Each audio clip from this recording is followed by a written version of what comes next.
The truth they didn't want you to know. Let me tell you something. Since the day they buried Joni Lamb, Daystar television network has become one of the most talked about things in Christian media. And people are not just talking for nothing. There are real reasons why. So let's go through this step by step, because every week something new is coming out, and you need to hear all of it. It started right after the funeral. People began noticing that Rachel Lamb Brown and her husband Josh Brown were showing up on Daystar's Ministry Now program. And immediately the questions started flying. People were asking, wait, are Rachel and Josh taking over Daystar? Are they the new presidents? Nobody made a formal announcement. Nobody explained anything. They just showed up on screen and the people were left to figure it out on their own. That alone was enough to get everybody talking. Then, a little while later, Jonathan Lamb did something that caught a lot of people's attention. According to a particular news outlet, shortly after Joni Lamb's passing, Jonathan shared a childhood photo with both parents on social media and thanked supporters for their prayers. He didn't come out swinging, he didn't go after anyone, he posted something that showed the world he was choosing to remember love over pain. And according to a particular news outlet, Jonathan expressed a willingness to pursue peace, forgiveness, and healing within the family, calling it painful for the entire body of Christ. That post moved a lot of people. Here was a man who had been fired from his own family's ministry, kept away from his dying mother, not even invited to speak at her funeral, and he still chose to talk about gratitude and God. That said a lot about Jonathan's character. But then things got even deeper, because a week or so later, according to a particular news outlet, a bombshell story dropped. A family friend came forward claiming that Joni Lamb had personally told Daystar board member Tom Callender just 3 weeks before her death these exact words: "If Jonathan tries to reach out, give him back Daystar." Let that sink in. The woman who fired her own son had changed her heart. She told the board member directly. And according to a particular news outlet, Callender reportedly wept when a family friend confirmed that Jonathan and Susie had genuinely reached out seeking reconciliation. But here is where it gets troubling. According to a particular news outlet, Jonathan and Susie's efforts to reconcile were not welcomed by his sisters. And now Callender is refusing to tell Jonathan and Susie what happened in that final meeting with their mother. So Joni said, "Give him back Daystar." There is reportedly a voice recording to prove it, and yet the sisters are not responding to Jonathan's outreach, and the board member who heard the dying wish with his own ears will not speak. But wait, because there is more. And this part right here is what really shook people to their core. According to a particular news outlet, Doug Weiss took Joni out of the country on a Monday to the Oasis of Hope facility in Mexico, where she eventually died, and her own children did not even know she had left. Think about that. A dying woman. Her kids had no idea she had crossed the border. And according to a particular news outlet, apparently Doug was fielding her calls and controlling access to her phone while she was there seeking alternative treatment. Jonathan reportedly learned of his mother's death not from his sisters, but from a Daystar attorney. This is not just a family drama. This is a serious set of questions that the church deserves answers to. And if Joni Lamb's dying words were truly "give him back Daystar," then somebody needs to explain why that request is being ignored. Stay till the end of this series because we are not done, and don't forget to subscribe. Let me ask you something that has been sitting heavy on my mind. According to the Roy's report, when Joni Lamb was in her final days, dying in Mexico at a place called Oasis of Hope, Doug Weiss was the only one there with her. Just Doug. Nobody else. Not her daughters, not Jonathan, not any of her children. Just the man she married in 2023. A man who had left his own wife of 30 years to be with her. Now here is what gets me. According to the Roy's report, a family friend who had been texting back and forth with Joni for a long time sent Joni a message around that time. She said something like, "We heard you are really sick. Please call us." And the text that came back did not sound like Joni at all. It was cold. It was short. It just said, "I've tried everything." That was it. No warmth, no personal touch. Nothing that felt like the Joni this woman had known. And this family friend said it plainly. She believed Doug had taken Joni's phone. She believed he was in control of it. She believed he was not letting Joni call anybody or talk to anybody. Now I want you to stop and think about that for a second. This is a woman who built a television network that reached millions of people around the world. A woman who had 3 children. A woman who had friends, a board, a church community. And in her final 4 days on this earth, not one of her children knew where she was. Not Rachel, not Rebecca, not Jonathan.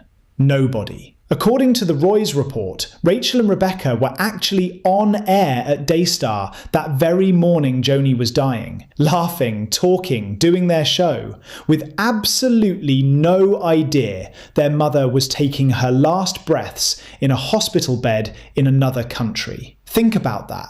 The daughters did not know. The son did not know. The public did not know. The only person who knew exactly where Joni was and what was happening to her was Doug Weiss. And I have to ask the question that a lot of people are already asking. Why? Why was Doug the only one who knew? Why did none of her own children have access to their dying mother? Why did the texts come from Joni's phone not even sound like Joni? Who was really holding that phone? Now, I am not a police officer. I am not a judge. I cannot tell you what happened behind closed doors in that hospital room in Mexico. But I will say this. When a dying woman's children do not know she is dying, when her phone is allegedly in someone else's hands, when the texts coming from that phone do not sound like her, and when the only man with full access to her in her final hours is someone the public is already questioning, that is not nothing. That is a problem. That raises serious questions that deserve serious answers. According to the Roy's report, people online are already calling for an investigation into Doug Weiss. People are asking whether an autopsy was done. People are saying something feels off. And honestly, it is hard to blame them. Because here is what we know. Joni Lamb died on May 7th, 2026. In Mexico, away from her children, with Doug Weiss by her side. Her kids found out the way the rest of the world did. And the man who controlled the information, controlled the location, and apparently controlled the phone, has so far said very little about any of it. That is not just suspicious. That is heartbreaking. And it deserves answers. Let me talk to you about Doug Weiss and what his silence is really saying. Since the burial of Joni Lamb, this man has been almost completely off the radar.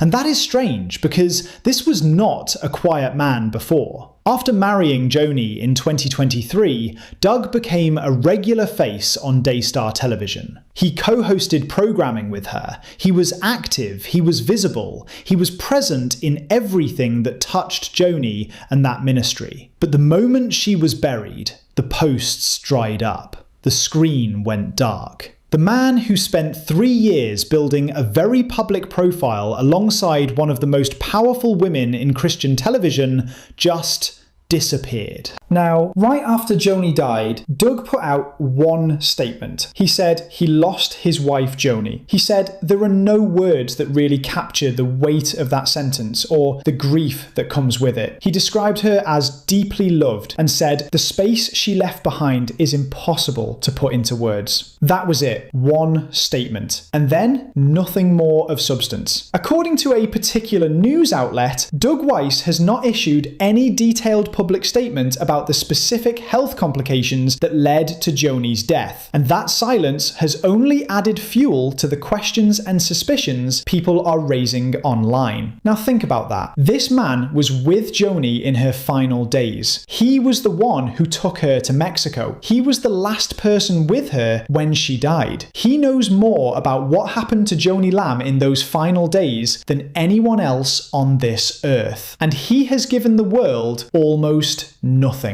According to a particular news outlet, questions surrounding Doug Weiss's authority, influence, and financial involvement with Daystar had already been fueling serious speculation about his real role behind the scenes, long before Joni even passed. People were watching him before she died. Now that she is gone, those questions have gotten even louder. And here is something that people are starting to talk about very seriously.